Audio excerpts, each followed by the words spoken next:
ಜನಶ್ರೀ ನ್ಯೂಸ್ಗೆ ಸ್ವಾಗತ. ನಾನು ನಿತಿನ್ ಮಂಜುನಾಥ್. ಜಾತಿ ಭೇದವಿಲ್ಲದೆ ಎಲ್ಲರೂ ಸಮಾನರು ಎಂದು ಸಾರಿದ ಮಹಾನ್ ಸಿದ್ಧಿಪುರುಷ ಶ್ರೀ ರೇಣುಕಾಚಾರ್ಯರು ಮಳವಳ್ಳಿ ಪಟ್ಟಣದ ಶ್ರೀ ಬಸವೇಶ್ವರ ಪತ್ತಿನ ಸಹಕಾರ ಸಂಘದ ಆವರಣದಲ್ಲಿ ಶ್ರೀ ರೇಣುಕಾಚಾರ್ಯರ ಜಯಂತಿ ಆಚರಣೆ ಪೂರ್ವಭಾವಿ ಸಭೆ ನಡೆಯಿತು.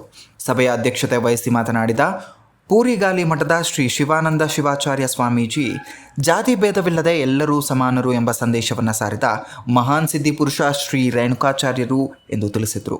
ಶಿವನಿಂದ ಜನ್ಮ ತಾಳಿದ ಶ್ರೀ ರೇಣುಕಾಚಾರ್ಯರ ಬಗ್ಗೆ ಜನರಲ್ಲಿ ಹೆಚ್ಚಿನ ಅರಿವು ಮೂಡಿಸುವ ಉದ್ದೇಶದಿಂದ ಜಯಂತಿ ಆಚರಣೆ ಮಾಡಲಾಗುತ್ತೆ ಎಂದು ಹೇಳಿದರು.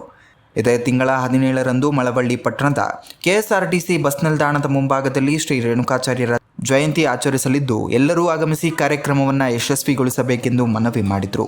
ಸಭೆಯಲ್ಲಿ ಪರಮಶಿವಮೂರ್ತಿ, ಭೂವಳ್ಳಿ ಗಜೇಂದ್ರ, ಶಿವಸ್ವಾಮಿ, ನಟರಾಜಮೂರ್ತಿ ಸೇರಿದಂತೆ ಹಲವರು ಉಪಸ್ಥಿತರಿದ್ದರು. ಸಂಸ್ಮರಿಸುತ್ತಾ ಮಳವಳ್ಳಿ ಬಸವೇಶ್ವರ ಬ್ಯಾಂಕಿನ ಆವರಣದಲ್ಲಿ ಶ್ರೀ ಜಗದ್ಗುರು ರೇಣುಕಾಚಾರ್ಯ ಜಯಂತಿಯನ್ನು ಆಚರಿಸಲು ಕರೆದ ಪೂರ್ವಭಾವಿ ಸಭೆಯಲ್ಲಿ ಆಗಮಿಸಿರುವ ಸಮಾಜದ ಸರ್ವ ಮುಖಂಡರುಗಳೇ, ಶ್ರೀ ಜಗದ್ಗುರು ರೇಣುಕಾಚಾರ್ಯರು ಸಂಸ್ಮರಣೆ ಮಾಡುತ್ತಿರುವುದು ನಮ್ಮೆಲ್ಲರ ಸೌಭಾಗ್ಯ. ಶ್ರೀ ಜಗದ್ಗುರು ರೇಣುಕಾಚಾರ್ಯರು ಇಷ್ಟಲಿಂಗ ಪೂಜಾ ತತ್ವದ ಮೂಲಕ ಮಾನವನನ್ನು ಮಹಾದೇವನನ್ನಾಗಿ ಮಾಡುವ ದಾರಿಯನ್ನು ತೋರಿದರು. ಪಾಲ್ಗುಣ ಶುದ್ಧ ತ್ರಯೋದಶಿಯಂದು ಅವರ ಜಯಂತಿಯನ್ನು ಭಕ್ತಿಪೂರ್ವಕವಾಗಿ ಆಚರಿಸಲಾಗುತ್ತದೆ.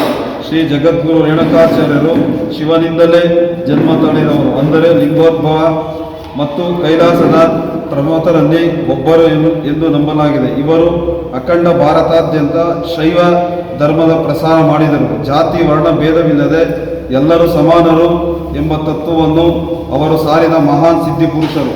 ದೇವರನ್ನು ಅಂತರಾಳದಲ್ಲಿ ಹುಡುಕುವ ಮತ್ತು ಇಷ್ಟಲಿಂಗದ ಮೂಲಕ ನಿತ್ಯ ಶಿವನ ಸಂಬಂಧ ಕಾಪಾಡುವ ಪೂಜಾ ಮಾರ್ಗವನ್ನು ಜನಸಾಮಾನ್ಯರಿಗೆ ಪರಿಚಯಿಸಿದರು.